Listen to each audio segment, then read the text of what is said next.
Hey everyone, it's Hinge. Today we will be looking at the budget keyboard that kinda took the community by storm, the Leobogue Hi75. For this build, our case will be, well, the Hi75. The kit comes with a manual, a braided coiled cable, and the CNC aluminum board itself. The coiled cable is a nice touch, however, the coiling is not of the highest quality. It also comes in gray for some reason, which doesn't really match the black case that I got. I honestly would have just liked to see a black braided cable instead of a poorly coiled gray cable. Let's take a look at the Hi75 now. It's a CNC aluminum board that I got on AliExpress for under $70, which is insane.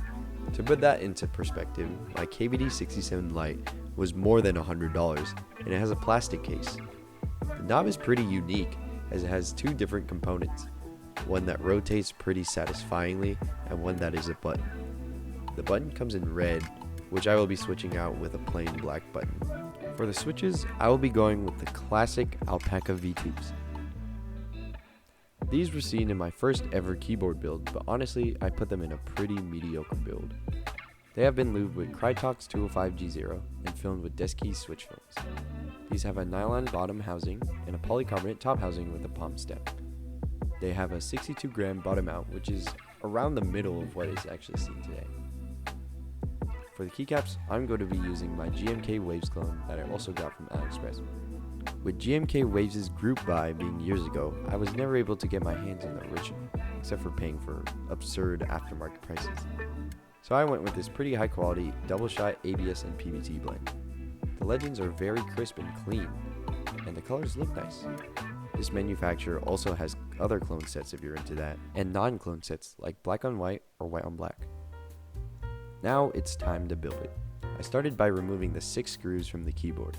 Watching Louis Toe's initial video on the Hi75, go check it out, I knew that the knob was very difficult to get off, so I used as much force as I could and I finally got the knob off. I will be replacing the ugly red button with my other button later. The board comes with PE foam, plate foam, and PCB foam. The board is hot swappable with south-facing J-Wick sockets. This is the first time I've ever seen J-Wick hot swap sockets, which is kind of cool seeing them branch out from switches. The Hi75 uses a gasket mount design, which gives it a more even sound signature that I like. There's also a ribbon cable, which is surprising at this price point. I decided to go for a stock build. Stock stabilizers, stock foam, and my lubed and filmed switches with the keycaps. The majority of the sound is from the PE foam, which you will hear in a minute. Here's the sound test of the stock build. Note that room acoustics, table acoustics, and lubing method can affect the sound of the board also.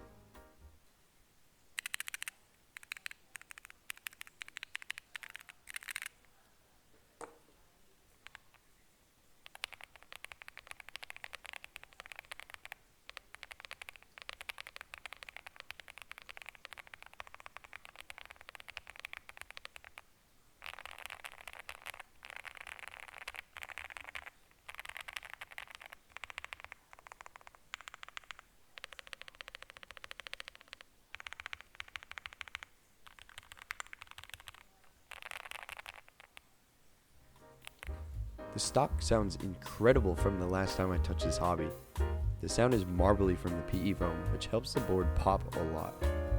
For this next build, I want to do a Clacky build.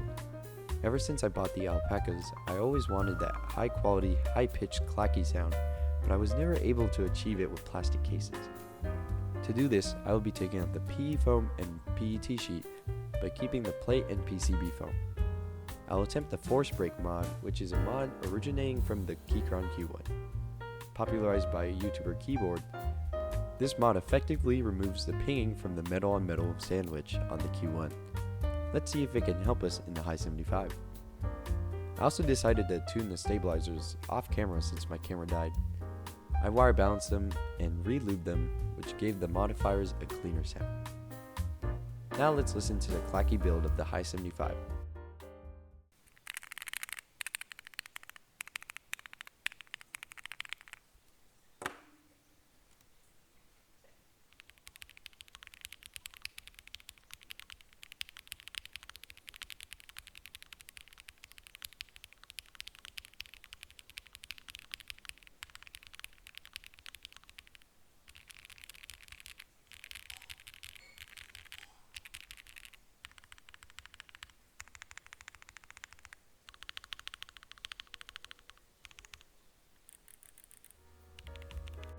I'm excited to say that the Hi75 has achieved the clacky sounds of my dreams.